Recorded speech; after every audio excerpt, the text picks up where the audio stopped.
Your sense of humor is your sense of perspective. It's a choice we all have on how to deal with so much of the stuff that life throws at us all the time. I have studied this thing, humor, for years. And I have found that humor, as a matter of fact, I'm an expert on humor. And I have found that humor literally nips negative thought patterns in the bud before they blossom into emotional havoc.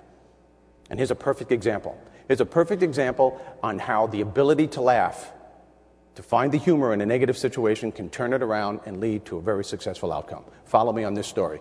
Years ago, I was in New York City. It was the middle of my comedy career, and I had a rental car that kept breaking down. It was 98 degrees. The air conditioning isn't working. Sweat is pouring down my face. I'm in the world's biggest traffic jam. It seems like every New Yorker in the world is cursing at me, and I'm already a half hour late for a very important audition.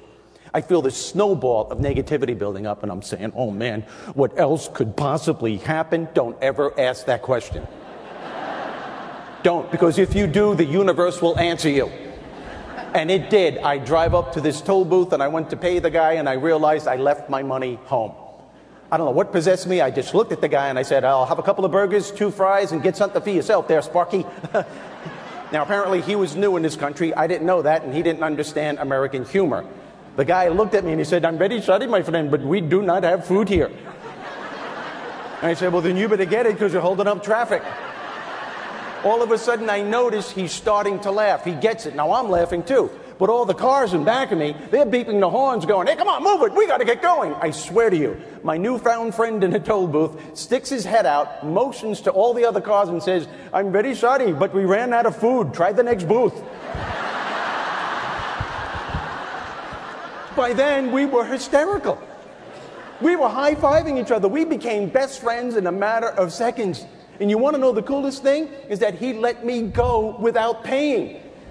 He looked at me and he says, listen to me, my friend, this toll is on me. I have to thank you because you don't understand. I am brand new in this country. And this is only my second day on the job. And believe me when I tell you, I really needed to laugh today.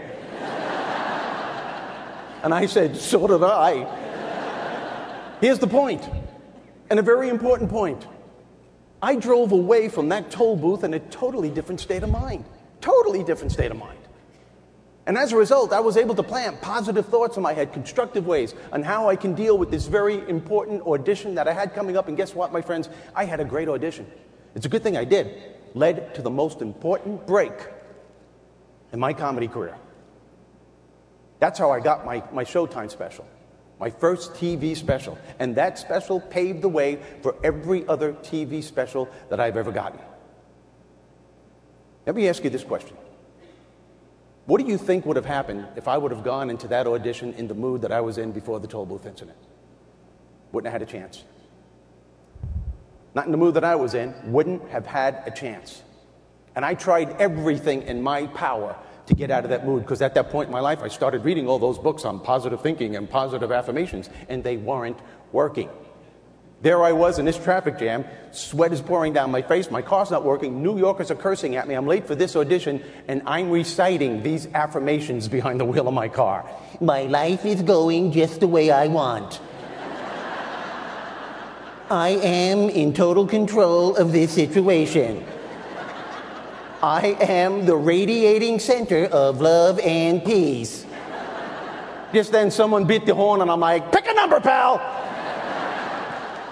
It's only when I started laughing, and I realized this years later when I reflected back on this incident, and I realized that it's only when I started laughing was I able to think positive. Now why is that? Why is it when I started laughing, everything just changed? I'll tell you why.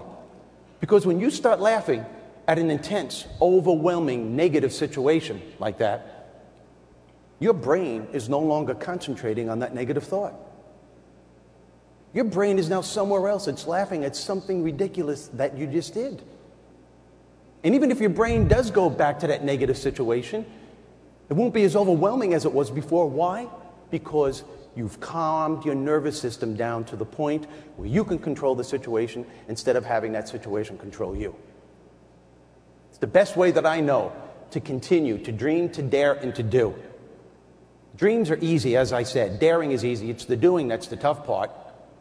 You've got to equip yourself with the tools, with the secrets that you need to keep doing so you don't quit. I can't tell you how many opportunities I've blown in my life because I couldn't control my emotions. I can't tell you how many dreams passed me by because I made decisions when I was in an unhealthy state of mind. And it doesn't matter what you call it, my friends. You can call it karma, the laws of cause and effect, payback, it doesn't matter. Here's the hard fact of life. The choices you make will determine the actions you take. The actions you take will lead you to the outcome. That will determine whether it's successful or unsuccessful, positive or negative. That particular day, I got in tune with what I call my humor being. I unleashed the power of my humor being. And I know you're looking at me going, gee, what is a humor being? First of all, let me tell you this.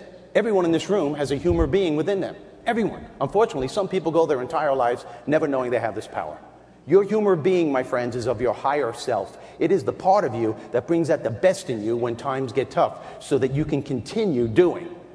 What your humor being can give you more than anything else is emotional stability. That's what we need today. That's what we need when we're implementing new ways and changes taking place. Emotional stability. We go through the course of our lives and we let people, situations, and circumstances to literally suck the energy right out of us because we don't know that we have the tools to turn these things around.